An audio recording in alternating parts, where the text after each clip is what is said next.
Good evening, everyone. I'm Chamber President Mark Hilliard, and on behalf of the Indiana County Chamber of Commerce Board of Directors and Chairman Jim Kinnear, I would like to welcome those of you joining us on Facebook and Zoom to the 2020 Annual Candidates Forum.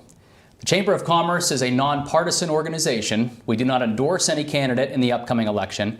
We represent the business community and advocate for a stronger and healthier economy. So before we begin this evening's event, I want to take the time to thank everybody that submitted their questions in advance. We will not be taking any questions live during this telecast. Pre-submitted questions were sent to a panel that was comprised of members from the Indiana County Democratic Party, the Indiana County Republican Party, and representatives from the Chamber of Commerce's Board of Directors for approval. Our candidates for this evening are being held in a room where they are unable to hear the responses given by other candidates, and I remind everybody that the purpose of this evening's event is to gain information on the political views of each candidate and to educate the public before it heads to the polls or sends in their mail-in ballot. We would like to thank the sponsors of this evening's event: Comcast, Penelec, a First Energy company, the Indiana County Democratic Party, and the Indiana County Republican Party. And now I would like to introduce the first pair of candidates. They're running for the Pennsylvania State House of Representatives in the 62nd District. I'd like to thank both of them for their commitment to the Chamber, to this event, to our county, and to our Commonwealth. Our first candidate this evening is our incumbent Republican candidate, Jim Struzzi. Jim was elected in 2018. And his opponent, Democratic candidate Denny Semsick. So gentlemen, welcome. You have both been briefed on the rules for this evening. So for our viewers out there, prior to the coming to the stage, our candidates drew numbers to determine the order of speaking. Each candidate will be given 90 seconds to answer the pre-submitted questions in a rotating order. There will be no additional follow-up responses, rebuttals, or cross-questioning allowed by the candidates. And then at the conclusion of the questions, our candidates will be given 3 minutes to offer their closing remarks. So candidate Struzzi, you drew number 1, so now you will have 90 seconds to address our viewers. Thank you, Mark. Good evening, everyone. I am State Representative Jim Struzzi. I have been extremely honored to serve the people of the 62nd Legislative District for the past 2 years. I want to thank Mark and the Chamber for hosting this event tonight. I would much prefer to see everyone in person, but I do thank you all for tuning in. Before I continue, though, I want to take a moment to thank my wife, Chrissy, and our 4 children. I am extremely dedicated to this job, and when you're extremely dedicated to something and you care so deeply about the people that you represent, it takes a lot of time and dedication, and I have spent many, many days and weeks in Harrisburg fighting for the people of Indiana County. So I want to thank my wife and my children for their tremendous amount of support. You know, a lot of people will promise a lot of things when they run for an elected position, but the proof is in the work that you actually do when you get that job. I have delivered for Indiana County. I have fought for our Second Amendment rights. I have fought to protect our jobs. I have fought for pro-life issues. I have fought for our farmers, our first responders. I have fought for law enforcement. As a member of the Pennsylvania House of Representatives, I serve on 5 key committees: Appropriations, Human Resources, Urban Affairs, Insurance, and Children and Youth. I purposely asked to be on Children and Youth and Appropriations because I understand the importance of those committees in making a difference in the lives of the people that I represent. I am also blessed to have a tremendous staff in my district office here in Indiana County, Homer City, and in Blairsville. In the first 2 years in office, we have helped or tried to help more than 4,000 constituents. I am extremely dedicated to this job, and I would humbly ask for your vote for re-election in November. Thank you. Candidate Semcic, you now have 90 seconds to address the viewers. I'd like to thank the Chamber of Commerce and Mark for hosting this debate.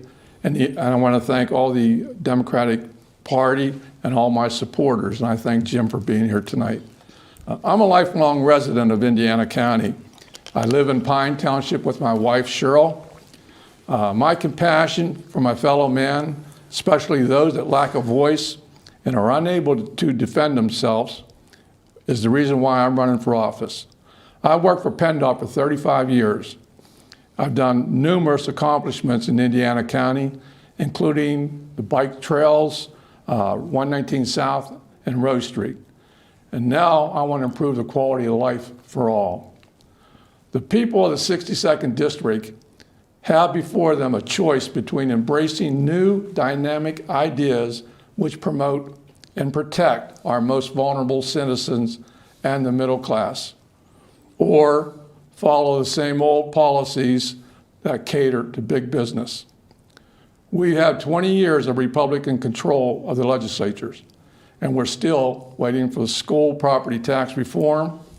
IUP's hemorrhaging in many ways. Indiana Borough has just now been named one of the most stressed cities in the United States. That's never happened before. And the pandemic is still not controlled. The current GOP, that's it, thanks. We'll stay with you here, Candidate Semsick, then, as we get to our pre-submitted questions. And the first one is about property tax relief. Property tax relief has been an unsolved issue in Pennsylvania for decades. Why hasn't legislation passed, and what is your plan? And why do you think your plan may be signed into law? The original goal of this bill was to aid senior citizens, to help them with their fixed income so they wouldn't be losing their home. Act 76, which is out there right now, it goes much further than that. It provides the wealthy with a large tax reduction. And the people that live out of state, they won't pay any taxes at all once this bill is passed. Well, at PennDOT, my job was to go to Harrisburg and find money, and we needed to do that in Indiana. And I did it well, and that experience will help me here. I'd like to give you one example. We researched one individual in Indiana. He owns 27 properties, valued at $3.2 million. If this tax was passed right now, that individual would get a $51,000 reduction on his taxes, and that's every year. It would take 14 people like us working a full year at the increased tax rate to replace those funds. So I support a plan that eliminates all school tax on your primary residence only, farms, and small businesses. This will be significantly reduced from Act 76, and the replacement money is so much less, it will allow us to have options to find those sources. Thank you. Candidate Struzzi. Thank you, Mark. When I ran for office in 2016 or 2018, one of my promises was to continue to push forward on property tax elimination. House Bill 76 it was one of those solutions, and I still support House Bill 76. I'm not sure my opponent completely understands how it would work. And I should also add that this spring we had several property tax bills keyed up to be discussed in the Pennsylvania House of Representatives, including one that would allow for your primary residence to be excluded from property taxes. There are a number of other bills that would provide exemptions for veterans, for first responders, for people with disabilities and things like that. But unfortunately, the COVID crisis hit, and all those bills, including 76, were put on the back burner. So we've not had a forthright discussion on property taxes since the spring, when rightly so, we focused our attention on the COVID crisis. I vow to continue to push for property tax elimination. And 76 is not dead in the water. It is not an act yet. It is not written into law. It is a bill in progress, and we will continue to tweak that so that we can provide the property tax relief that our citizens need, including our senior citizens. And I really think that by eliminating property taxes, you have to also look at how we're funding education. There are so many costs in education right now that need to be addressed, including charter schools. Our local school districts are paying hundreds of thousands of dollars to charter schools right now, particularly in light of the fact that many students and their families have chosen to go to charter schools rather than be in the classroom because of the COVID crisis. So I vow, along with my colleagues in Harrisburg, to continue to push for property tax elimination. Thank you. Thank you, and we'll stay with you for this question first, Candidate Struzzi. And again, if either of you need me to repeat the question, please feel free to ask. Given how COVID has impacted the unemployment numbers, how can you work with the Indiana County Commissioners to help create new jobs and bring business to the region? Well, I think that, first of all, we need to get Pennsylvania restarted. We need to get everybody back to work full-time. My staff and I spent the past 6 months helping people navigate the unemployment compensation system, and that was so wrong. So many people called us with heartfelt issues, It broke my heart to hear their stories, and I've done everything I can to get people back to work. We had good news announced today in Borough Township with the Biotech buildings being purchased. We started working on that last year when they came to us with the proposal, and I know that myself, the County Planning Director Byron Stauffer, and the Chamber spent many days in Blairsville trying to solve the Biotech dilemma by getting another school to come in. That is great news for Indiana County. We brought Urban Outfitters here 2 years ago. Urban Outfitters continues to grow and expand, but when you look at it big picture, the issue with Indiana County isn't simply Indiana County businesses, it's all Pennsylvania businesses. We need to reform our tax structures to open Pennsylvania back up to businesses. Our corporate net income tax rate is one of the highest in the country. When businesses see that, they go elsewhere. The governor needs to stop pushing increased taxes on our energy industry. We have an abundance of energy underneath our feet right now. We need to reform our regulations to allow our energy industry to prosper in Pennsylvania, create new jobs, and we need to open ourselves up to businesses. We stifle businesses with excessive regulation. We need to change that, and we will open the doors up for Pennsylvania again. Thank you. Candidate Semsick, how will you work with the Indiana County Commissioners to help create new jobs and bring business to the region? Well, the first thing, I agree with part of that statement. We have to get the virus under control. Anything short of that, you're wasting your time. When that virus is under control, the economy will restart on its own. The people will do that. They're not going to come out until they feel safe. Here we sit in IUP, the largest employer in Indiana, suffering from issues caused by a lack of funding over 20 years. This is a gold nugget for us. We should use this to stimulate our recovery here in Indiana. My opponent yesterday announced that he supports the GOP economic recovery plan. We've heard all that before. They want good jobs with good pay to help us in the future. We've heard that before, but remember, that sounds great, but you put all those eggs in one basket. And a year, 2 years from now, we look back on that and say you find no jobs. What happens at that point? We have nothing. There's a lot we can do. There's a lot we continue to look to bring industry in. But to me, our salvation is take the industry we have here, let them know how valuable they are to us, work with them, encourage them to increase their salaries. That's what we need to do, in my opinion. Thank you. We'll stay with you for this next question. What is your view of the changes that the state system of higher education has proposed to make? And what would you do to help IUP remain viable? Well,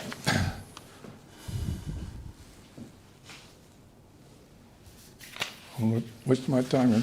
IUP, when I'm a local boy and I grew up here in Indiana, and I spent a lot of time over here at IUP in the libraries, the sporting events, and the culinary mills. In 2016, they peaked at 15,000. They're down to 10. We have to. I mean, their tuition increased 40% in the last 10 years, and we've done nothing to help them. And that's what has hurt us at this point. Tuition in the state university system it's equal to all the other institutions out there. As I travel through the campus, I see half-empty buildings and dorms, and that's been evolving for the last 20 years. We got the enrollment cliff staring us in the face. In 2025, we're going to be looking at another crisis in our state system, and that's because less kids were born in 2007, 2008 because of the Great Recession. We should be looking at that right now, be ready for that. We want to get ahead of these things. IUP just yesterday announced their restructuring plan to combat the sharp decrease in enrollment, and they have 128 furloughs. Another hit on our economy, hit after hit. I want to increase the funding, reduce student cost, and increase enrollment. Thank you. Candidate Struzzi, your view on the changes the state system has proposed, and what would you do to help IUP remain viable? Thank you, Mark. Well, let's make no mistake, IUP is the gem in the Pennsylvania state system of higher education.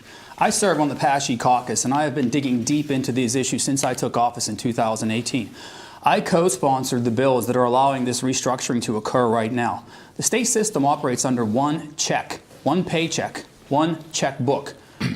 When IUP has to fund these other universities, it draws down on the expenses or the income that IUP has. The state system as a whole, because of COVID and the downturn in student population, are looking at a $36 million shortfall right now. We need to fill that gap, and we need to fill that gap by doing exactly what IUP did yesterday. Combining colleges, and the state system is looking to integrate several other schools in the region. It is so important that we right-size the state system of higher education. We cannot allow it to fail. I serve in the Appropriations Committee, and I've been advocating for increased funding for the state system with every breath that I have. I work very closely with Dr. Driscoll and his staff. I understand the challenges they face. I understand the challenges demographically that all of Pennsylvania faces. This isn't simply an IUP issue. This is a state issue, and we need to work together to right-size the state system to ensure that we can protect as many local jobs as we can and do everything we can to bring more students in. But this is a generational thing right now because the demographics are down. But the first thing we can do is to continue to advocate for appropriations to allow the state system to lower tuition rates as it was intended to do. Thank you. Candidate Struzzi, will stay with you for this next question. COVID has taken the focus off of issues such as addiction, domestic violence, and mental health. Right. What would your approach be to deal with these issues? You know, Mark, this is truly something that I lose sleep over every night. I serve on the Human Services Committee in Harrisburg, and we have had numerous hearings. I deeply fear that because of the focus on COVID, we are losing sight on many of the issues that relate to mental health, behavioral health, and drug addiction. On Tuesday, I attended a day-long session with the Director of National Drug Policy who came here from Washington, D.C., and we heard some information from our local people. And drug addictions have doubled in Indiana County in the past 6 months. So we need to make sure that we're focusing on that we're not looking at just right now, but we're looking at 2, 3, 6 months down the road and how we prepare for these human service crises. We're in the middle of that right now. In Westmoreland County, suicides have tripled. So first thing we need to do is, as I said before, restart Pennsylvania, get people back to work, get them back to feeling good about themselves, providing for their families. We have literally addressed hundreds of unemployment claims in my office. People are frustrated and they're scared. And that is a failure on state government, and it is unacceptable. If you're going to shut down the state, you better have a way to provide for those people, and that did not occur. So I think we need to focus our attention on human services, particularly at the statewide level, make sure that we have the resources allocated, make sure we're reaching out to people, make sure we're looking out for children, because the other consequence of drug addiction is child abuse, and we've seen that increase as well. So we need to be out in front of it, be cognizant, and make sure that we're providing adequate resources for our county level people to address these issues. Thank you. Candidate Semsick, what would you do? What would your approach be to deal with issues such as addiction, domestic violence, and mental health? Well, the first thing is I want to talk about that pandemic again. And when we started this, like we'd go into the yellow phase, I remember our representatives supported county. They were going to review it by county. And I even went on the radio arguing against that. It's more of a regional thing. It's too big. The virus just doesn't know one county line from the other. And I think eventually he came over to our side, and I appreciate that. But he never really has played, he's downplayed the seriousness of this virus the whole time by not wearing a mask up front. And after a rally in Indiana, he was quoted in the paper saying, "No one will make us wear a mask." And that was during the governor's pandemic. And that's a law. I mean, so, and I think he was encouraging others to follow him. I think that compromised the entire situation at that point. Now we have people that are rebelling. They're not concerned at all about the health issues. It got away from us. And what I'm concerned about is this is all science driven. We need to rely on the science. When people feel safe, things will get better and we can open everything up and start addressing all these issues that are developing because they're stuck in their homes. Thank you. And Candidate Semcic, will stay with you with the next question, which is about COVID-19. What is your opinion on the state's overall response to COVID-19, and what should the legislature do in case of a resurgence? Well, I want to give the governor my appreciation. He worked hard with all the harassment he was receiving to save lives in Pennsylvania. And he fought through that, and he tried continually to save people's lives. My opponent has submitted 7 bills, all to open the economy, regardless of the science. To me, that's irresponsible. I mean, you just can't do that. There has to be a cycle to everything. And I am afraid that we are going to go back into a resurgence. And it appears like, well, we're in a better place right now. We have more capacity in our hospitals and everything. It's not as bad as it was the first time. But I think we'll get through this. We're going to work at it. I just wish people at any one time over the past 8 months, if we'd have just bit the bullet and all of us wear a mask, we would not be in this situation today. This would be behind us. And we have no one to blame but ourselves. Thank you. Candidate Struzzi, what is your opinion on the state's response, and what should the legislature do? Well, thank you, Mark. I appreciate that. Despite my opponent's negative attacks, I do not find the legislature's response laughable in any way. We reacted in cooperation with the governor to allocate $50 million in personal protective equipment to help our first responders and our hospitals. We changed the election code to move the election dates to make it safer for people to vote.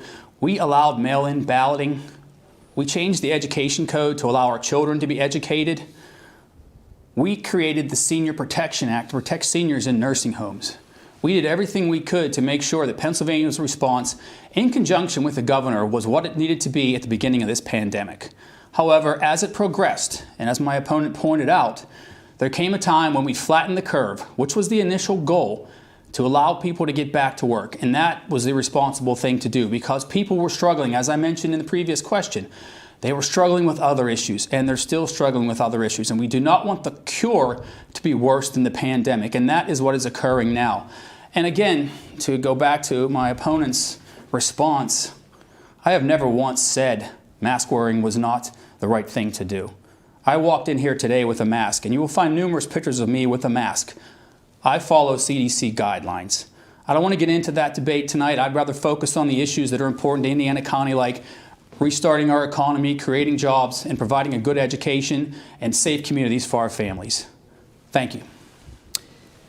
Our next question will stay with you, Candidate Struzzi. Given what we've learned through the deficiencies of COVID-19, what have you been doing, or what would you do to help get every sector connected with broadband? Well, that is one of the good things that has come from the COVID-19 pandemic, and that is the universal opinion that broadband is greatly needed everywhere. We knew that in Indiana County, but because of the shutdown and the fact that kids had to be educated from home and people had to work from home, it became abundantly clear that additional broadband access was needed in all corners of Pennsylvania. I was very, very fortunate to serve on the Appropriations Committee, as I mentioned earlier, and we were able to allocate $7.5 million to Indiana County for the COVID response here locally.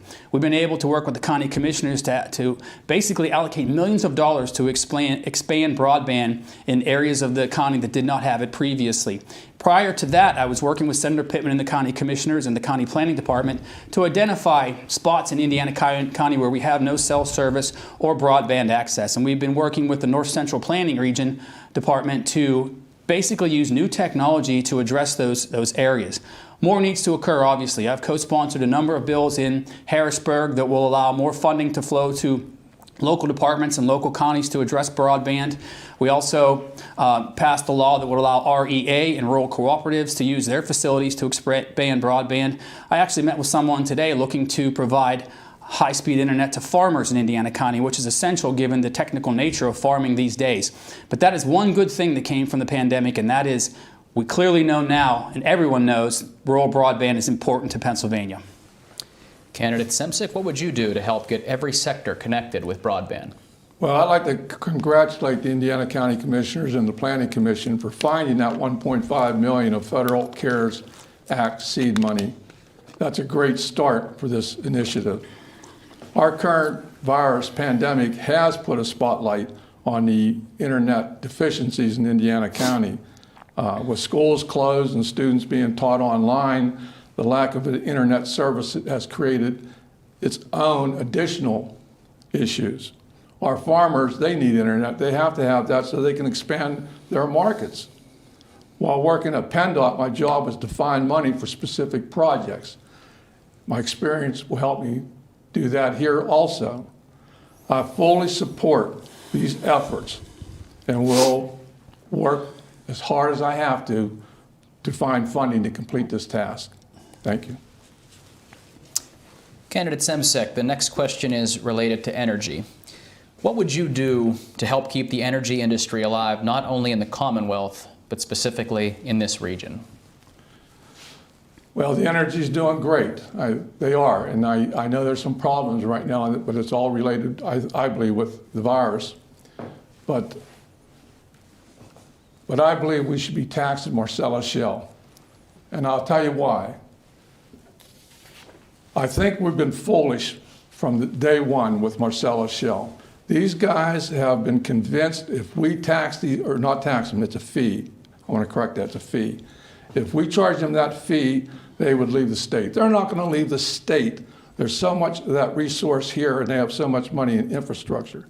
The gas company themselves estimate 30% growth by 2040. They're all doing super. You know, for that reason, you know, we should be charging this tax. Now, I think there might be another problem here, and I don't want to be real negative and keep going after my opponent, but I'm here to speak the truth of what I know. Since 2007, the gas company has spent $70 million lobbying our state legislature, and during that time, they made profit. In 2016, they spent $8 million alone in that 1 year and $735,000 in campaign contributions. My last number is there's 203 registered lobbyists for the gas company. We have 203 representatives. Candidate Struzzi, what would you do to help keep the energy industry alive here in the region? Well, first of all, I think the last thing and the worst thing you want to do is tax an industry that is struggling. I'm not sure where my opponent has been, but MCF rates for natural gas are the lowest they've been in more than a decade. They are not making profits in Pennsylvania right now. That is why they are leaving Pennsylvania. This continued threat of additional taxes and regulations is forcing capital investment to other states. It's already occurring. And this continued threat of more taxes on industry, on businesses, is not going to help restart Pennsylvania's economy. I have been fighting rigorously against the Wolf administration's plan to enter into the greenhouse gas initiative that will kill our energy industry in Pennsylvania. It will raise your electric bills at home. It will force manufacturers to leave Pennsylvania. The last thing we want to do is create more taxes on an industry that we have an abundance of. We should be welcoming that industry to Pennsylvania, not pushing it aside. I think that is completely ridiculous to think that taxing an industry that's already leaving is going to help that industry. And we already assess an impact fee on the natural gas industry that provides very, very important dollars for our infrastructure in Pennsylvania. So my approach is not to tax or punish, but to incentivize and welcome these industries back to Pennsylvania. We need to do that. We have the resources here. We have the energy here. Again, as I said, below our feet. And we should be using every power that we have to make that a viable economic driver for Pennsylvania. Thank you. We'll stay with you in this question, which is related to the environment. What will you do to ensure that we have clean air, soil, and water in this area? Well, thank you for that, Mark. You know, since I took office, I have had a great relationship with our conservation district here locally. I have advocated for additional funding for our conservation districts, and I've fought to keep funding in the state budget for our conservation districts. I support a diversified energy portfolio. I believe that we need multiple sources of energy to fund our grids.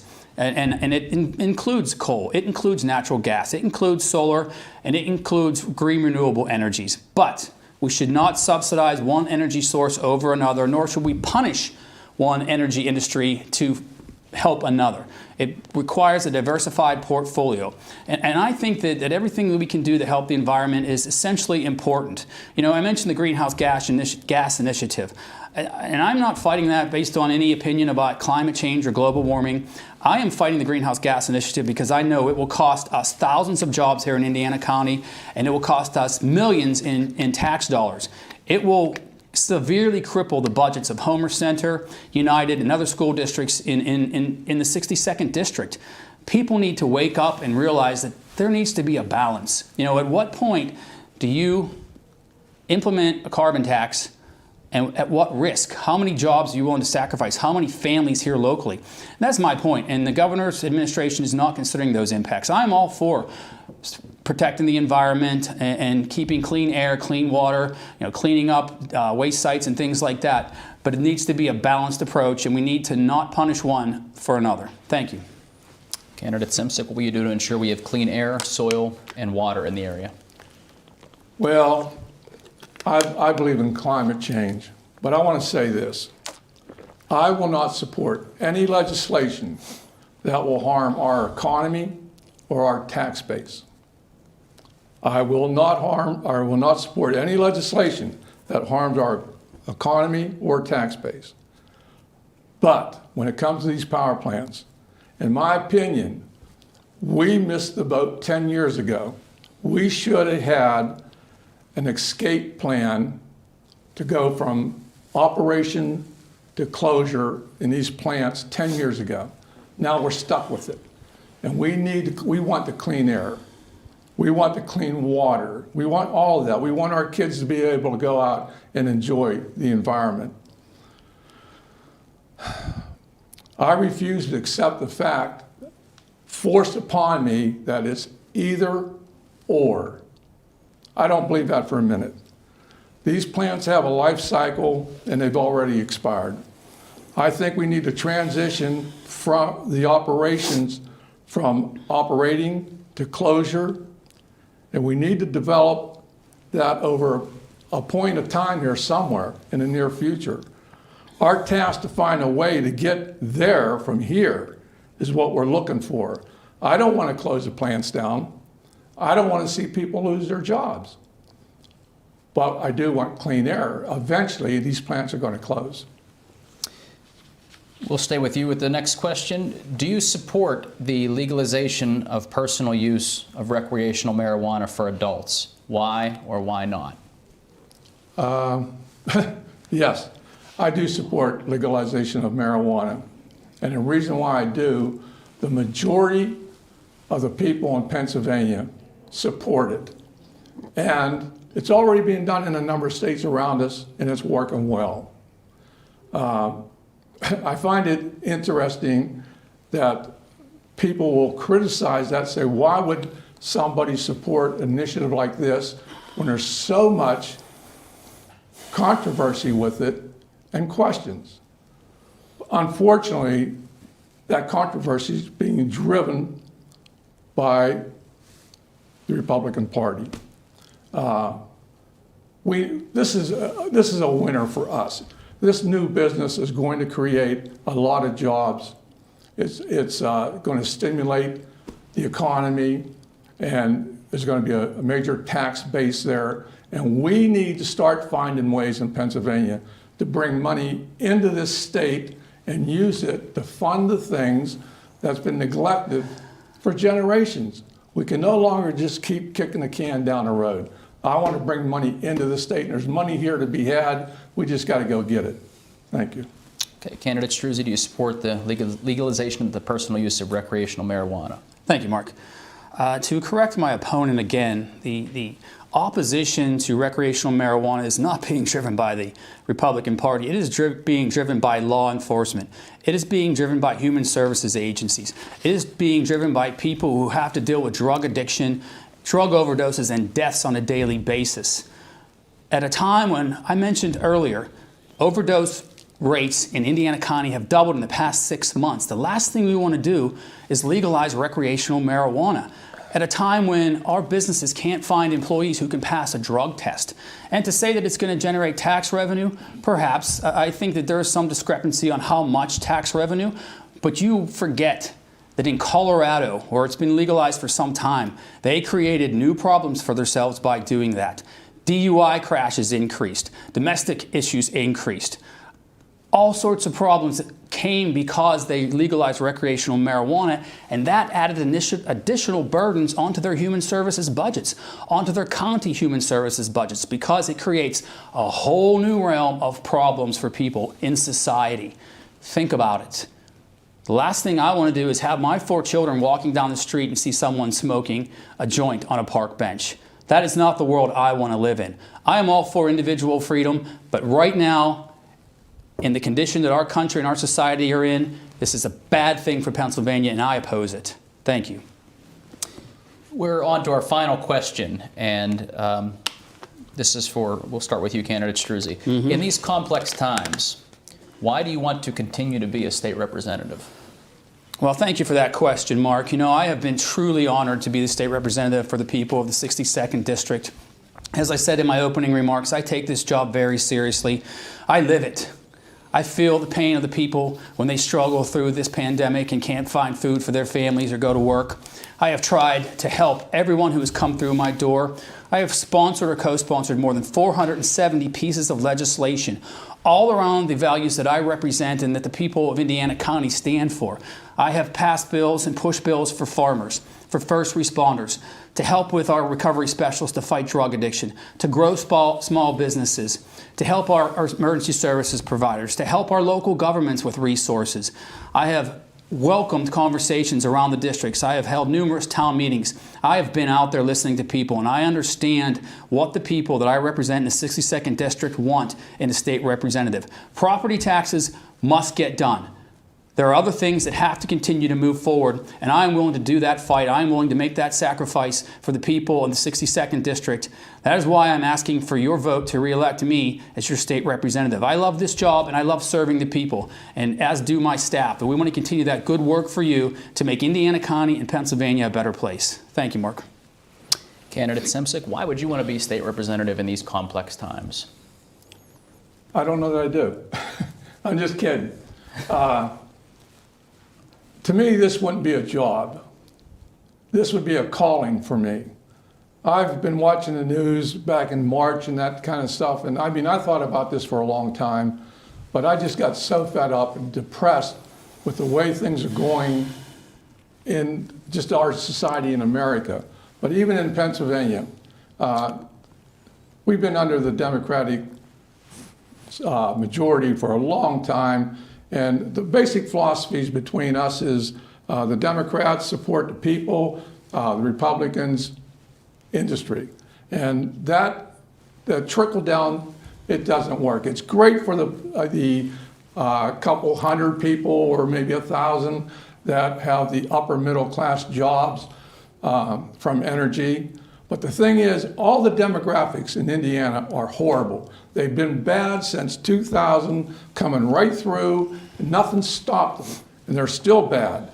And I want to get in here and help these people. I want to put more money back in their pocket. This isn't a rocket science stuff. I know we make it sound complicated, but there's ways to get money now and put it back into people's pockets. But we're going to have to be in office to do that. Well, that concludes the questions for this evening, gentlemen. And I know that last question sounded sort of like a closing remark, but we did promise each of you 3 minutes to offer closing remarks to the viewers. And candidate Struzzi, you did draw number 1 earlier, so you will have the first opportunity to begin your closing statement. Thank you again, Mark. To the people of the 62nd District, you know, as I said, I have been honored to serve as your state representative. I have felt your pain, and I have tried to help in any way that I could. I have listened to everyone, and I have written legislation, and I have passed legislation based on your feedback, based on your needs and your concerns. You know, I have been out working with our volunteer fire companies to try and find funding for them, help them with recruitment. I have met with our school superintendents and faculty trying to provide the best education that we can for our young people. I have worked with our farmers. I've passed legislation to help our dairy industry. I continue to support our veterans, and I have met with all of our local communities to provide the resources that they need. I have worked hard these past 2 years, continuing the great relationships that I have with the county commissioners, with the county planning department, Senator Pittman, and my colleagues across the state. Look, I see a bright future ahead for us. I see Pennsylvania rebounding in a big way, but we have to have the right people in place to do that. I have been working hard to make that happen. I've worked hard to protect our jobs, to create new jobs. I am willing to make that commitment again for the next 2 years, for as long as you'll have me. But I have rolled up my sleeves and I have demonstrated that I am willing to do the work. As I said before, I have a tremendous staff in my Blairsville, Indiana County, and Homer City offices. They are committed just as much as I am. You know, we feel your pain when you call, when you have an issue, and we do everything we can to help you navigate through state government. There are things that need to change in this state. Absolutely. I have a vision for that. We need to continue regulatory reform to allow businesses to grow. You know, we had a lot of discussion tonight about energy. We need an energy policy in this state. We do not have that. All we have are mechanisms to tax and punish, not grow industry. We need to get government out of the way in many cases. But above all, we need to provide a solid future for our families. I'm a father of 4. My children go to the Indiana Area School District, you know, and I want them to have a future here in Indiana County and in Pennsylvania. And we need to make sure that happens by creating good jobs. You know, we have been working hard in Indiana County. We created the Windy Ridge Business and Technology Park, the Joseph Development down in the Coral Grayston area. We have a lot of people interested in those facilities. Right now, even during this COVID pandemic, people recognize that Indiana County is a place that they want to live, work, and raise a family. And that is because of the good work that we have been doing. I'm committed to fight for your lives, to better your lives, to make our communities better and safer. And finally, I just want to say, to take a quick moment to thank our men and women of law enforcement, our men and women who continue to serve in our nation's military to keep our country safe. And to all of you, we are all one county. Let's work together. Let's stop the animosity. Let's stop the negative campaigning and find a way to spread love. Thank you. Candidate Semcic, your closing remarks. I'd like to thank all the listeners for tuning in with us tonight and hearing what we've had to say. My goal in entering this race was to put more money back in the pockets and improve the quality of life for the people in the 62nd District. I'm going to talk right here about how I plan to do that, and I had a prepared statement here, but I'm going to confine myself to this because I think it's the essence of the difference between the two of us. And I'm just going to focus on this point. And this is where the money would come from for the things I was recommending to do. The school real estate tax reform. We have on our committee one of the most knowledgeable individuals in Indiana County on the tax issue. We know what we're talking about. It's a fact. It's real. The scenario I gave you is true. This bill is going to help the wealthy. It's going to hurt the average person. Closing corporate tax loopholes and subsidies. Close them in a minute. We can't afford them. They had them too long. That's the stuff we give our friends for their help. Legalize recreational marijuana. We just went through that. We talked about it. There's revenue there to be had. Yeah, there's problems with that too, but we learn from other people's best practices. We have to be willing to try and move forward. We have to help ourselves. Lowering the cost of prescription drugs. That'd be great. That's going to help the low income and the poverty people. We got to do that. They got to have help. Increase the minimum wage. That is probably the number one thing that we could do right now to help ourselves. Imagine this, trying to raise a family on $15,000. You can't do it. If we raise the minimum wage through phasing, we're going to have thousands of people in Indiana County coming out into our economy, spending this money. It's going to boost the economy. It's going to help our small businesses recover quicker. Abuses in cyber school. This is nothing new. Listen to what I have to tell you. This has been around for 20 years. There's been 4 audits on cyber schools. All of them have noted the same abuses in that program. We're losing tens of millions of dollars a year being siphoned off by unethical people. There's people been going to jail over this stuff. We need to stop that. We need to rewrite the restrictions for that so that we can get this money back. And finally, Marcella Shell, I don't care. These people are making a lot of money. They're down because of the virus. I think we've got to charge this money. We need it to help our people. Thank you. Thank you. And gentlemen, thank you both again for participating this evening. We wish you both of luck on November the 3rd. And right now we're going to take a couple of minutes to invite our next two candidates up onto the stage, and we'll take a break. We'll be back with the candidates for the State Senate in the 41st District right after this. Thanks.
featuring the candidates running for state representative in the 62nd District. We have now prepared the stage for the candidates running for the state Senate in the 41st District. Now, just like our previous candidates, our candidates here for state Senate have been offstage in a room where they could not hear the responses of the other candidates. So all questions, again, were pre-submitted. Then we will not be taking questions during this telecast. So I'd like to introduce now our candidates running for the Pennsylvania State Senate in the 41st District. Thank you, gentlemen, for your commitment to the Chamber, to this event, to our county, and to our Commonwealth. Our first candidate for this office is our incumbent Republican candidate, Joe Pittman. Joe was elected in a special election to fill the vacant seat of retiring Senator Don White. And his opponent, Democratic candidate Tony DeLoretto. Gentlemen, welcome to the stage. You have both been briefed on the rules for this evening. So for our viewers just tuning in, prior to coming to the stage, our candidates drew numbers to determine the order of speaking. Each candidate will be given 90 seconds to answer the pre-submitted questions, and they'll do so in a rotating order. There will be no additional follow-up responses, rebuttals, or cross-questioning allowed by the candidates. And then at the conclusion of the questions, our candidates will each be given 3 minutes to offer their closing remarks. So, candidate DeLoretto, you drew number 1, and you'll have 90 seconds to address our viewers. Thank you. I'm Tony DeLoretto, and I'm back where my higher educational journey began after serving in the United States Navy. I'm here at the Indiana University of Pennsylvania asking for your vote to be Pennsylvania State Senator in the 41st District. Up the street from this building is where I opened my restaurant, Spaghetti Benders, 29 years ago, with the pots and pans for my house. I worked for little pay and had little sleep, believing I could live the American dream. You welcomed me, my wife Cherry, and my family into this community and gave me hope for the future. At the beginning of this pandemic, my wife and I decided to help feed school lunches to the children. Democrats, Republicans, and other community members came together and made a difference to protect our children. We were humbled by the kindness and strength of our community working together to discuss issues and then more importantly, to provide solutions. Every day I hear stories from my customers who are struggling with rising health care and educational costs, teachers who don't have necessary tools, farmers who cannot afford taxes on their lands, and others who are just worried about what tomorrow will bring. Their stories give me the motivation to continue fighting for a better government. We the people deserve a better government. For far too long, special interests and corporations have been funding corrupt Harrisburg politicians. Special interests and corporations are occupying the seats at the Harrisburg table, not the Pennsylvania citizens. It's time hardworking families, small business owners, teachers, and other community members have a seat at the Harrisburg table. I will address your concerns and fight for you every single day in Harrisburg. I will never bow down and toe any party line, because as a small business owner and a military veteran, I am running to represent you and your families all across the 41st District. Thank you. Candidate Pittman, you now have 90 seconds to address the viewers. Thank you, Mark, and good evening. I appreciate the Indiana County Chamber of Commerce for putting the event this evening together. I want to thank IUP and the Communications Department here for giving us this medium in this very difficult time to communicate with the residents of the 41st District. And Mr. DeLoretto, I want to thank you for stepping across the line to be willing to serve as a candidate for office and for public service. And I particularly want to thank you and your family for the investment that you have made in our community. It was 16 months ago that the voters of the 41st District gave me the honor of serving you as your state senator in Harrisburg. My wife Gina and I are proud to have grown up here in Western Pennsylvania. I was born and raised in Hillsdale. I graduated from Purchase Line High School. My wife Gina was born and raised in Morrill Valley and graduated from Shannock Valley High School. And together we are here living in Indiana Borough, raising our 4 children. My motivations for serving you in Harrisburg as your state senator are very simple. I want our communities to succeed. I want our children and grandchildren to have opportunities to live, work, and raise families right here in Western Pennsylvania. There are no doubt that we have many challenges and we have many challenges ahead, but I believe if we work together, moving forward in a positive direction, we can make our communities a much better place. I look forward to a positive, fact-based, issue-based discussion this evening, and I appreciate the opportunity. Thank you. Thank you. And now we'll move to the pre-submitted questions. And a reminder, the order of these questions has been determined by our question screening committee prior to the forum. First question will stay with you, candidate Pittman. Property tax relief has been an unsolved issue in Pennsylvania for decades. Why hasn't legislation passed, and what is your plan, and why do you think your plan would be signed into law? Thank you, Mark. Property tax has been a decades-old discussion, and I firmly believe that your home is your castle. I believe the property tax is a fundamentally unfair form of taxation. The question really resolves itself into a $12 billion question. If we were to eliminate the school property tax statewide, we would need to find $12 billion to replace those taxes. And it would have to be a blend of sales tax, income tax, and it's easy to say you want to eliminate a tax. It's a much difficult discussion to say how you're going to raise the tax to replace the revenue. I believe that we need to be looking at a model such as what Ohio has, which is a $1 back-end referendum that would empower the voters to make the decision as to whether or not their school property taxes are increased.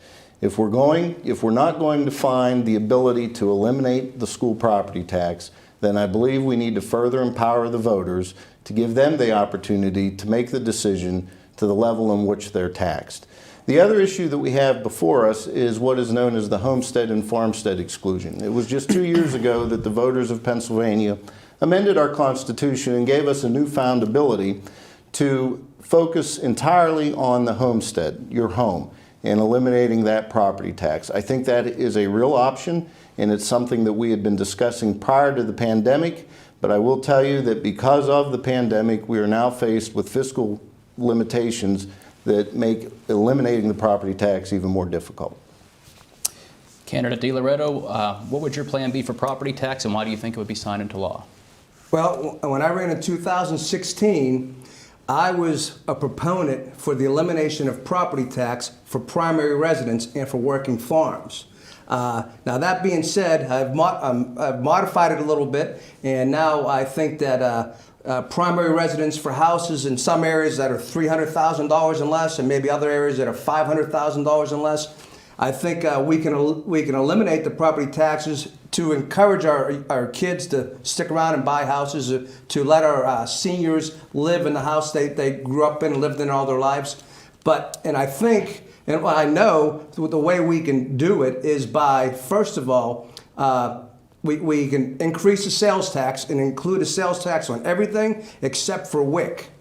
And also, we can increase the earned income tax for people's pay. So in other words, if you're and do a graduated income tax. So the more you make, the more you pay. You know, let those people pay their fair share. And more importantly, I think now is the time to look at the legalization of marijuana to provide a sufficient income for our education. And that's what we need to do. The property tax elimination is basically a school tax elimination. And we need to invest heavily in education to save education from being destroyed from Harrisburg, because it's under attack, and we need to protect education, and that's the way you can do it. That's the way you can pay for it and eliminate the property tax for primary residents.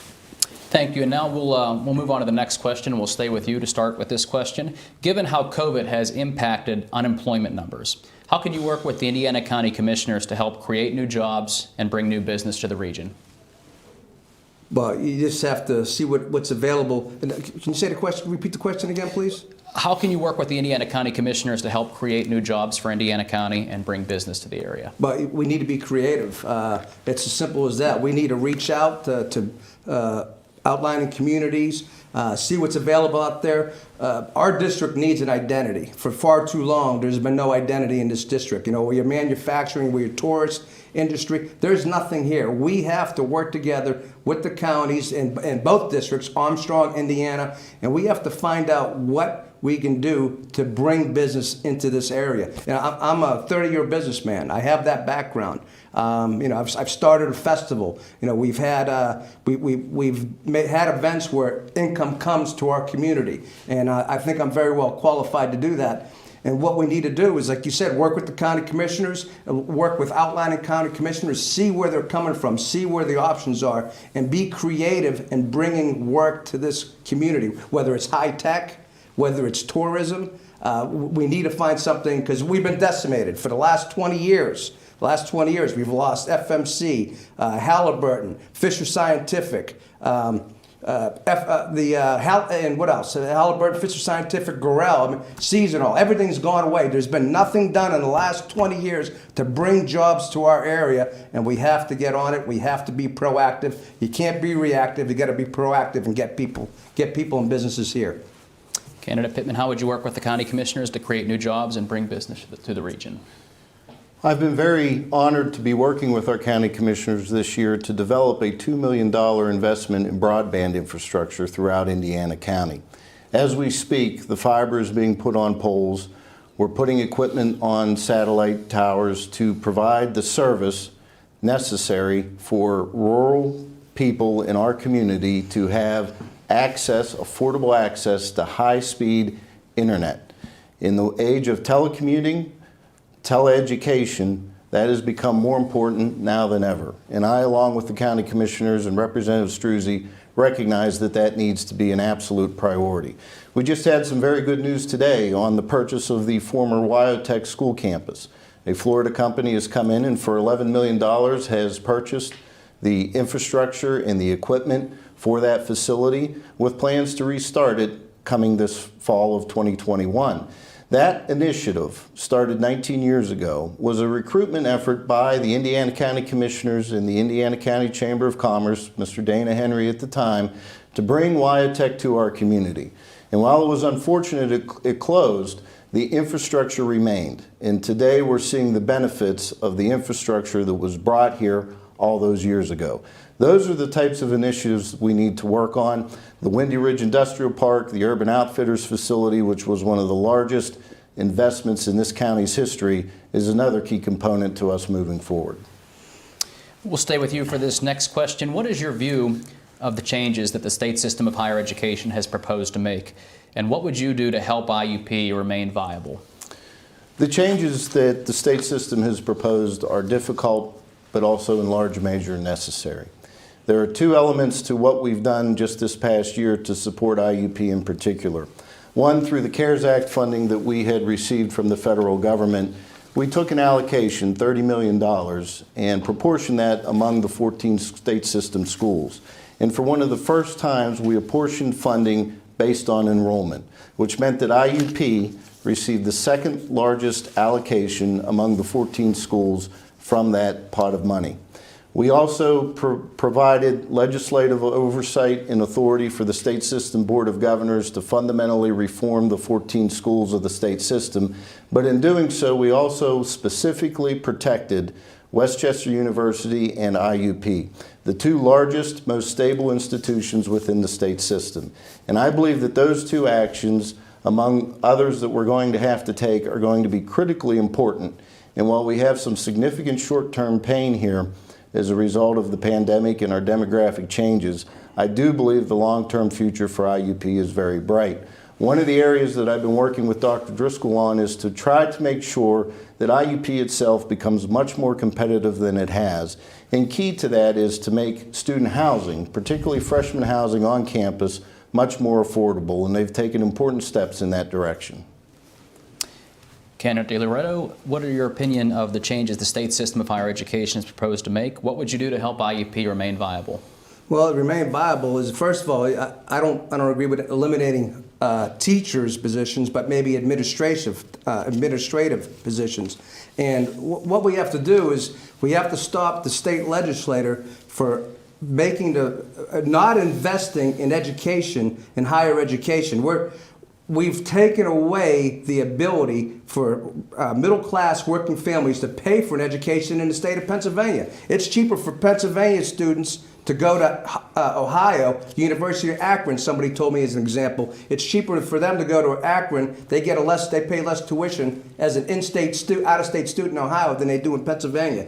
We have to invest in education up and down the ladder, pre-K through 12. And we have to make it affordable, and we can't be the 50th state out of 50 in the country, the 50th state investing in education. It's ridiculous. It's embarrassment. It shouldn't happen. We have the brightest teachers in the country. We have the brightest students in the country, and we should invest in them. They need our help. They want to come to school in Pennsylvania. We're not making it so they can come to school in Pennsylvania.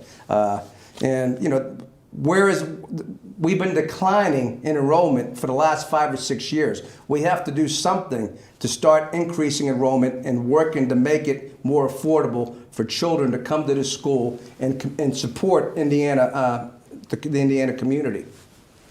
We'll stay with you for the next question. COVID has taken the focus off of issues such as addiction, domestic violence, and mental health. What would your approach be to deal with these issues? Well, can you repeat the question, please? COVID has taken the focus off of issues such as addiction, domestic violence, and mental health. What would your approach be to deal with those issues?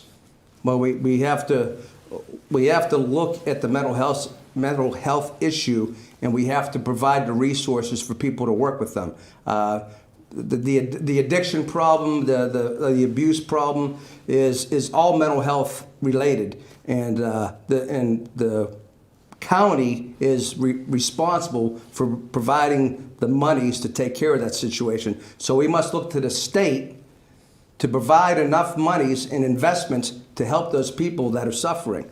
It's not easy for anybody in this environment. You know, it's just a struggle to stay in business. As you well know, you've seen what's happening everywhere. What we need to do is be there for these community members that need help, and provide the resources both at a community level, such as the county, and make sure, like I said, make sure the state legislators are doing what they need to do and being part of this process to help us. And you know, that's what it takes. It takes an investment in the community. It takes an investment by the state to help ensure that mental health awareness is. And first thing you don't want to do is get rid of health care, because that's what's at the forefront here. If we get rid of health care, it's gonna make the issue 10 times worse. So thank you for that. Candidate Pittman, what would you do to your approach be to deal with those issues of addiction, domestic violence, and mental health? Two of the first initiatives that we need to undertake are getting our people back to work and getting our children back to school. When our schools closed during the pandemic, the incidence of child abuse reporting dropped by 50%. 50%. Why? Because our school districts are the #1 mandated reporter in this Commonwealth. And without our students being engaged by their teachers, they were in homes at times where they were trapped. And it's a consequence of shutting our schools and shutting our economy. I've worked with District Magistrate Gary DeComo in Ford City. He's developed an initiative known as Drugs Kill Dreams. He's operated it for years. He's worked with the state police, he's worked with district attorneys in both Armstrong and Indiana County, and his primary focus is to educate our youth on the dangers of drugs and alcohol. And the only way he can effectively do that is to engage students in the school system. That program, as a result of this pandemic, has been eliminated. That is one of the consequences of the shutdowns that we have experienced. And I think those are the two most significant ways that we can help those with addiction and those with abuse. I also think it's critically important that we do more to promote foster families and adoption. That's an element of the process in Harrisburg that I know Representative Struzzi has worked very hard on, and I've been happy to support his efforts. Thank you, and we'll stay with you for the next question. What is your opinion of the state's response to COVID-19, and what should the legislature do in case of a resurgence? Well, the benefit of hindsight is 2020. And when this pandemic began, we had very little understanding of what we were dealing with. At the same time, the governor's initial efforts were very incoherent, and his strategy was deeply flawed. The next person that can explain to me why the 700 shop in Luxembourg's had to be closed, but Lowe's and Walmart were allowed to remain open, will be the first. The waiver process that he undertook, as our own Auditor General in Pennsylvania has indicated, was fraught with problems. It was not well thought out, it was not well done, And I would argue that it was because it was done unilaterally without the input of us in the legislature as a co-equal branch of government. So what we have done is we have passed resolutions known as constitutional amendments that will ultimately go before the voter to ensure that the power of any executive, Democrat or Republican, will be limited and will ensure that the General Assembly, those elected to represent our constituents in our districts, have a voice in the process and a seat at the table anytime an emergency declaration is ordered. As I said, I recognize that the benefit of hindsight is 2020, but I believe the governor was very remiss in not being more transparent and open in dealing with the legislature and explaining the logic behind his decisions. Candidate DeLoretto, your opinion on the state's response to COVID-19 and what should the legislature do in case of a resurgence? Well, as my opponent said, there's no playbook to this, and it's easy to beat a Monday morning armchair quarterback, as many were. And I think the governor solely looked at this outcome as a way to save lives. And let me tell you, if everybody would have wore the mask from the beginning, I would be at 100% occupancy right now and not 50%. But that was a lack of leadership on a national level. I mean, did the governor make every decision perfectly? No, he doesn't. But who can? Who knows what to do in this situation? Nobody really knows what to do. So we just got to play it out. And I look at it this way.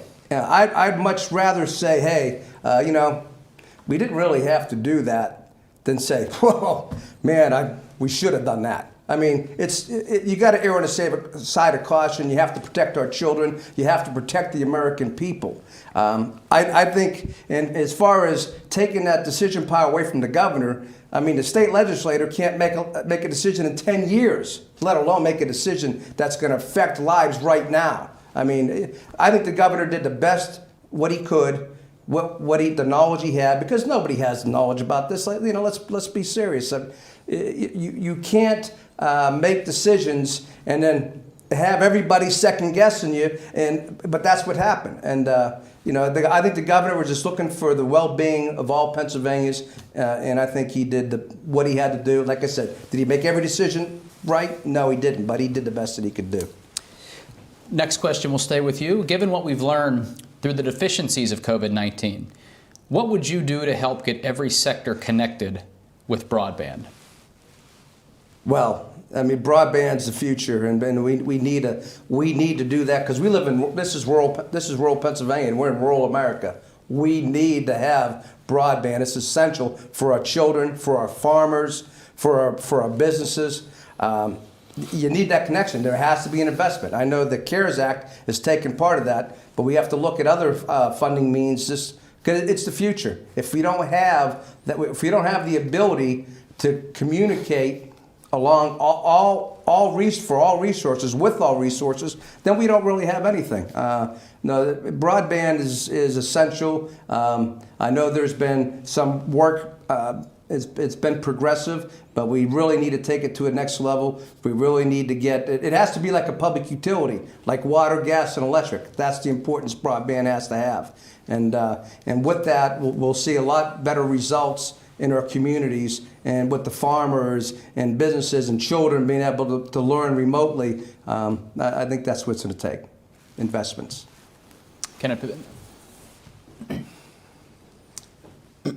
Well, as we discussed earlier, I was pleased to be working collaboratively with the Indiana County Commissioners on $2 million of infrastructure deployment, partly funded through the CARES Act and also partly funded through a grant secured by Senator White right before he left office.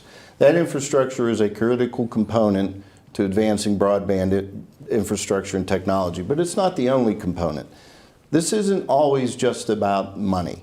And two important examples of that, we've been working with the Public Utility Commission to pick up where the FCC, the Federal Communications Commission, has been negligent, and that is resolving disputes over pole attachment permits. If, for example, a utility owns a utility pole and a third party wants to attach wires to that pole, they must get a permit. And as you can imagine, the incumbent utility is not very eager to provide that permit. particularly if there is no recourse. Well, we've developed that recourse. We've developed a dispute resolution process within the PUC that will make that go quicker and cheaper. Time is money in broadband deployment, and that's a component of it. I've also been working with the rural electric associations to allow them to use their existing easements to extend broadband infrastructure to their residents. My hope is that that legislation will be passed next week and sent to the governor for enactment into law. Thank you, and we'll move on to our next question, and we'll stay with you. What would you do to help keep the energy industry alive, not only in the Commonwealth, but here in this region? Well, the energy industry is critically important to our local economy, and as it's well known, the governor has proposed a $300 million electricity tax on the emission of carbon. And our area will by far and away be the most hard-hit area in the Commonwealth. And what's unfortunate about this is that he wants to have a conversation about climate change and issues related to the climate. And I understand that, and I welcome that conversation. The problem is what he has proposed is not a solution. Because I can tell you right now that the coal-fired power plants in West Virginia and Ohio are in the process of renovating and repowering. And they're doing it because they are licking their lips, waiting for our coal-fired generation to close here in the Commonwealth of Pennsylvania. We are an energy exporter. We need to maintain that status. And what the governor has proposed is a job killer for our communities. And I have been leading the fight along with Representative Struzzi to stop him from doing this. What's unfortunate is the governor seems to have very little concern for the economic crisis that he plans to inflict on the people that we represent. That's why I'm working with the Boilermakers, the electrical workers, and the mine workers to try to develop new technologies such as carbon capture sequestration, which are possible and can be used for clean coal technology of the future. To me, that is the pathway forward. Candidate DeLoretto, what would you do to help keep the energy industry alive in the region? Well, a state senator's job is to be honest with his constituents and being innovative leaders who move the district forward. Now, I realize that many in the community rely on coal mining jobs, and it's and we have to sympathize with them, and we have to help them any way we can to get through this moment. Because let's face it, there is nobody knocking down the doors to invest in rebuilding power plants. These power plants we have here were built in 1960. They gave it a 30-year life expectancy. It's well past twice the life expectancy that they predicted. And you look at all the other states, the other 7 other states that are part of this Reggie deal. I mean, they are the money states, and we have to be innovators. We have to be lead. Pennsylvania has the resources, they have the infrastructure to be a leader in renewable energy. That's the future. You know, you show me somebody wants to invest $100 billion in a coal factory, and I'm all for it. You know, and what we need to do is be, like I said, we have to, as legislators and as a community, as a district, I know that we got to feel for these people that are losing their jobs. And we have to help them, whatever way it is, whether it is through government intervention. But again, what is the future? The future is renewable energies, and we have the ability to be leaders in that field and produce energy for those other 7 states. Well, that'll make us be economically viable for the foreseeable future. And we'll stay with you here for this next question. Do you support the legalization of the personal use of recreational marijuana for adults? Why or why not? I explained to you earlier, and you know, in the beginning, nobody wanted to legalize gambling. I mean, and now it's legal, and now the state is reaping the benefits from the taxes that it's created. The legalization of marijuana will help our educational system. Now, our legislator, instead of passing a school budget, they conveniently pushed it back till after the election. And guess what? There's not going to be any money after that election. So we have to be creative in ways to produce revenue to pay for things, the important things, especially education. And marijuana seems to be an easy choice to get the economy stimulated. And that being said, you got to work. It'll help with the criminal justice system because let's face it, there's a lot of people in prison because of marijuana and what's happened with that. We can fix our criminal justice system or begin to fix it with the legalization of marijuana. And I'm an advocate for it. I have been. It seems like it's a no-brainer to me that this is where the future is as far as providing money, eliminating property tax, and providing money for our schools. And marijuana is not a gateway drug. Cigarettes are a gateway drug, if you want to get down to it. And I really think that we should look forward to this. And what the Lieutenant Governor has been proposing is something everybody should pay attention to. Candidate Pittman, would you support the legalization of the personal use of recreational marijuana for adults? First, to clarify, the budget that we passed in May did fully fund both basic and higher education for 12 months. We funded them for a full fiscal year. We funded our pension obligations and our debt service obligations for a full fiscal year. So I don't want anybody to think that our school systems are going to run out of money on November 30th, because they're not. As it relates to recreational marijuana, I've been open to the discussion.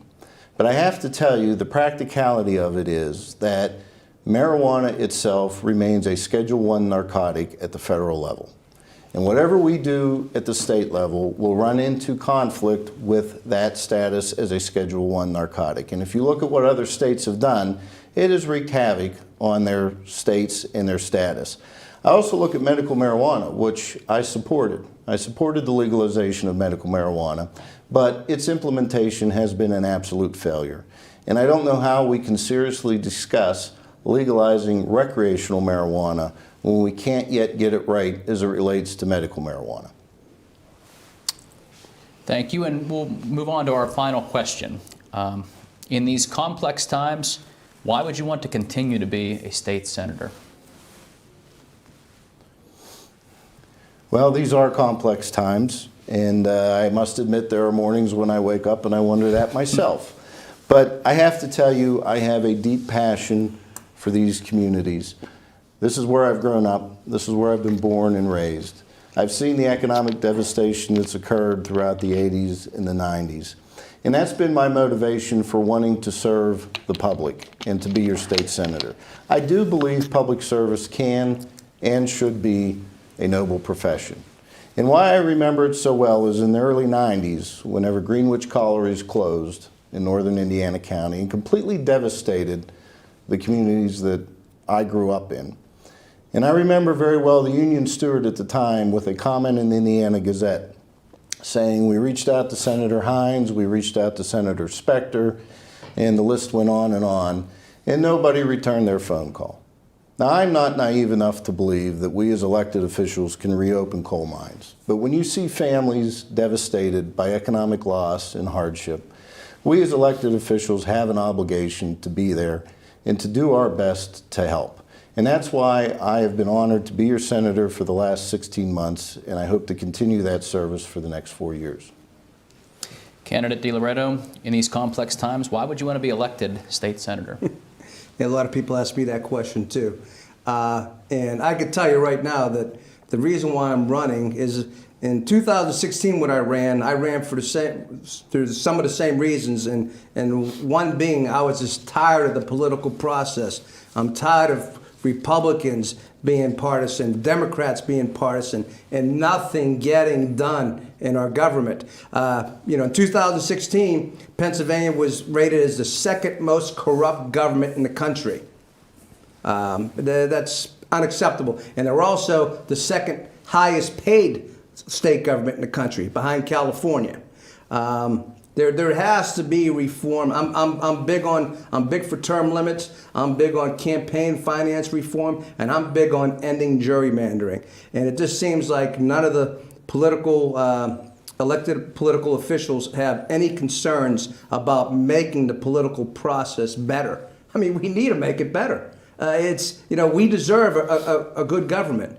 And that's why I got into it, because I wasn't going to let a seat go unopposed. I felt it was my duty to do it, and really, I mean, I'm there because if I get elected, I'm not gonna just toe the party line. I'm gonna do what needs to be done, and I'm gonna fight for campaign finance reform and redistricting and term limits, and that's what needs to be done to make our government better. Thank you, and that concludes all of the pre-submitted questions for this evening. And as I mentioned during the earlier forum, that last question served as sort of a closing remark, but we did promise each of you 3 minutes to offer closing remarks to the viewers. So candidate DeLoretto, you drew number 1 earlier, so you may begin your closing statement now.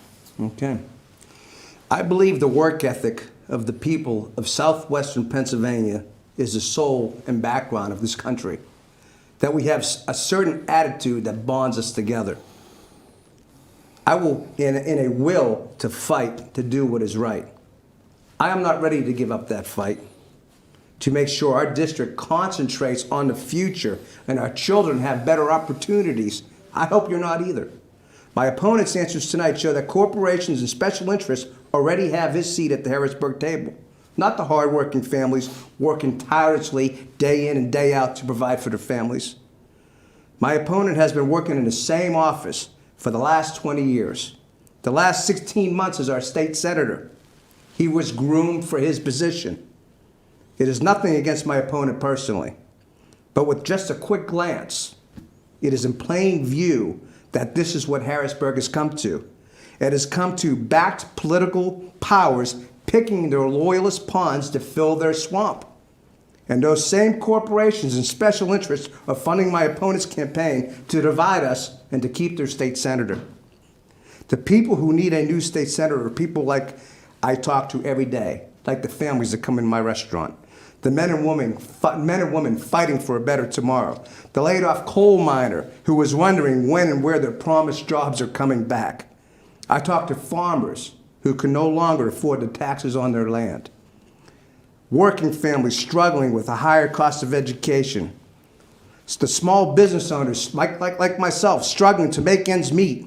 We all need a new state senator. We need a new vision. And the children whose families don't have the necessary resources to obtain a quality preschool education, they need a new state senator. It's our families and children's needs that keep us in a fight for a seat at the table.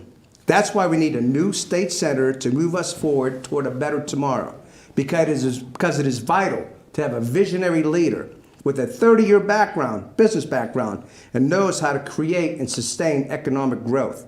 That is why I am asking you to vote for me to become your new state senator. And together, we will prepare for the future economic opportunities for working families in our district. Dwelling on the past is nothing for our future. Our children must have an equal opportunity for a better tomorrow. And thank you very much for this time on the stage here with my opponent. God bless you and your families, and God bless the United States of America. Thank you. And candidate Pittman, you may begin your closing statements. Thank you, Mark, and thank you again for this opportunity. If the hardworking women and men represented by the Carpenters Union, the Boilers Maker Union, the Electrical Workers Union, the operating engineers, the laborers, and the mine workers are special interests, then I accept that burden, because they have all endorsed my campaign. And why have they endorsed my campaign? Because they know that I'm in Harrisburg every single day fighting for them and their families and their family-sustaining jobs.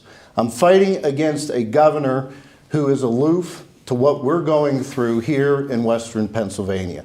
I understand Western Pennsylvania because I've grown up here. I've lived here my whole life, and I have a genuine passion for the people of this community. And you know what? Experience does matter. Experience matters. I can assure you that I could not walk into my opponent's restaurant today and run it nearly as well as he does. And why can he run it so well? Because, as he said, he has 30 years of experience in doing so. I've had experience serving this public. I've worked very hard to help people every single day. People who have had problems with insurance companies, who have had problems seeing their children in hospitals during this campaign. And I will continue to fight along with the people who work in my office. You know, we never closed our office. We stayed open. We weren't like the governor. We didn't hide in a hole while people of Pennsylvania suffered. We fought every day and will continue to fight every day to help people get the unemployment compensation that they deserve, to get our men and women back to work, to get our children back to school, and to rebuild the economy that has been devastated by this pandemic. I have the experience to do so. I have the understanding to do so. It's been an honor to be your senator for the last 16 months. I'm asking for your vote on November 3rd, and if you elect me to a 4-year term, I assure you that I will earn your support going forward. Thank you very much. Thank you. And gentlemen, I want to thank both of you again for participating this evening, and we wish both of you good luck on November the 3rd. Thank you, Mark. So now I'd like to thank everybody for watching our telecast tonight. If you would like more information from your favorite candidate, please reach out and engage them directly with your question and or concerns. This is what a good democracy is all about. And before we conclude, I would like to thank our Government Relations Committee, Robin Gorman, Ned Kendall, Cheryl McCabe, Bill Darr, Linda Gwynn, and Jim Kinnear. The Chamber's Government Relations Committee continues to become more and more active and involved to ensure the best interests of our Chamber members are being considered in state and federal policy. I'd also like to recognize our presenting sponsors for today's event, Penelec, a First Energy company, Comcast, the Indiana County Democratic Party, and the Indiana County Republican Party. Our Chamber Diamond level sponsors were S&T Bank, First Commonwealth Bank, and the Ruskini Group.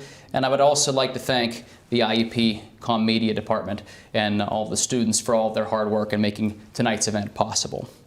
And I especially would like to thank all of our candidates and their committees for their cooperation in helping in preparing this presentation. I'd like to thank Joe Tremarchi, representing the Indiana County Democratic Party, Ted Predko, representing the Indiana County Republican Party, in participating on the pre-screening panel, and their participation helped to ensure a nonpartisan, unbiased presentation. And I'd also like to thank Chamber Board members Jim Kinnear, Jim Wagner, and Linda Gwynn for their participation as well. The Chamber of Commerce encourages you to vote in this upcoming election. Every vote counts, and the candidates appearing on our stage this evening represent our local lawmakers, the laws they pass, and they will shape our everyday lives. So again, thank you very much to our candidates, and thank you for watching. All right.